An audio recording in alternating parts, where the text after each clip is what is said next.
Today, credit growth as weak as.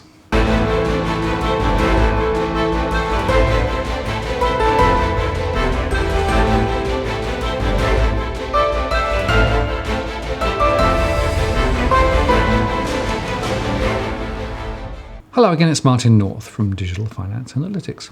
Welcome to our latest post covering finance and property news with a distinctively Australian flavour. Being the last working day in the month, both the RBA and APRA released their lending statistics to the end of May 2019. So today we're going to look at what the data is telling us.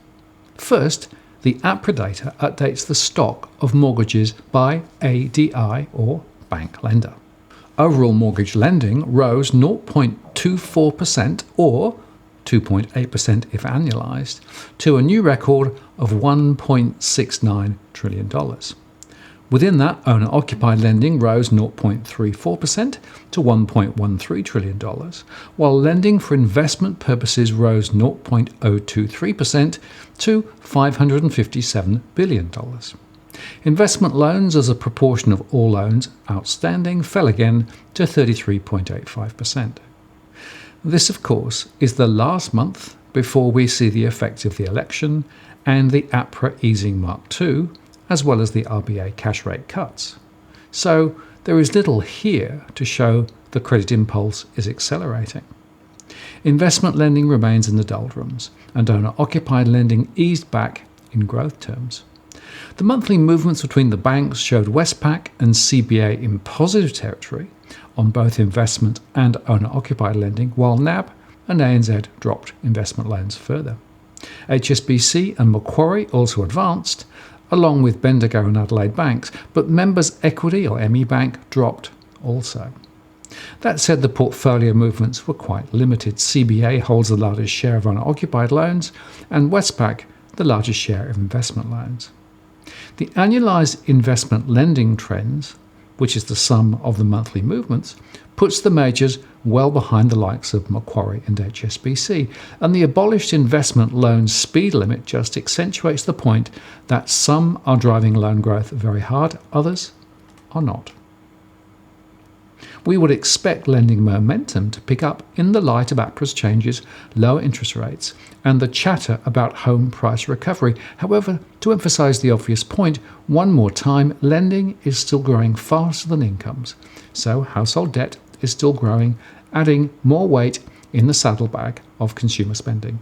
Not that the RBA seems all too worried at the moment, though we think they should be. And on that note, let's turn to the RBA's data, which was also out today, and gives us a whole-of-market view. Seasonally adjusted, owner-occupied housing rose by 0.34% to $1.24 trillion, while investment lending slid 0.04% to $595 billion, and that comprises 32.5% of all household finance in seasonally adjusted terms. Business lending was down 0.35% to $959.6 billion, and that was 32.7% of credit, the lowest for the last 6 months. Personal credit fell again, down 0.59% to $145.8 billion. Now, the monthly movements were quite volatile once again. However, the annual movements paint a clearer picture. Over the past year, owner-occupied lending rose 5.3%, investor lending rose just 0.5%, while personal credit fell 3.2%. Business lending grew 4.5%, and broad money grew at 4.1%. The earlier acceleration in the first part of the year has not satisfactorily been explained as far as I can see. And we can proxy the growth in the non-bank sector by comparing the APRA and RBA dataset. Whilst only approximate, it does give a fair indication. Non-bank lending recorded an estimated 7.8% rise over the year. That's significantly higher than the ADIs.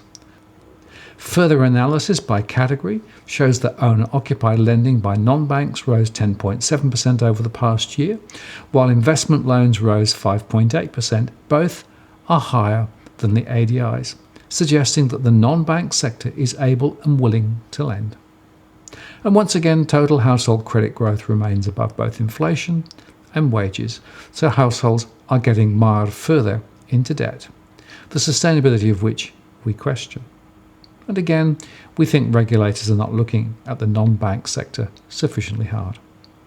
Next month, we'll see the post-election, post-rate cut situation, and many are expecting credit to rebound and home prices to follow. Well, we'll see. Finally, it's also worth noting the RBA will be changing the reporting of the credit aggregates ahead.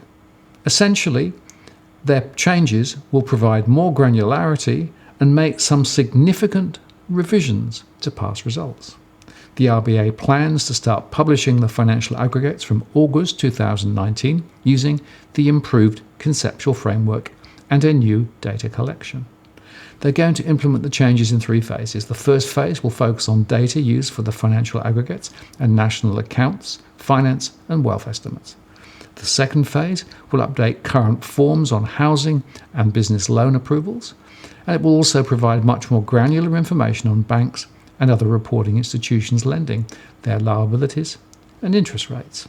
And the third phase will provide information on other aspects of reporting institutions' activity and performance, including profits, fees charged, and activity in specific financial products and markets. The first phase, national account aggregates, will be used in addition to this performance data in the compilation of Australia's gross domestic product. So I guess more precision in the numbers is to be welcomed, but let's wait and see how much the numbers swing around and whether they really cast any new light on what is happening in the credit sector. We'll continue to monitor the statistics each month, but the takeaway from today is simple. Credit growth continues to weaken, and there is nothing here that suggests a potential rebound in home prices. But then, let's see if things change ahead. I'm Martin North from Digital Finance Analytics. Many thanks for watching, and I'll see you again next time.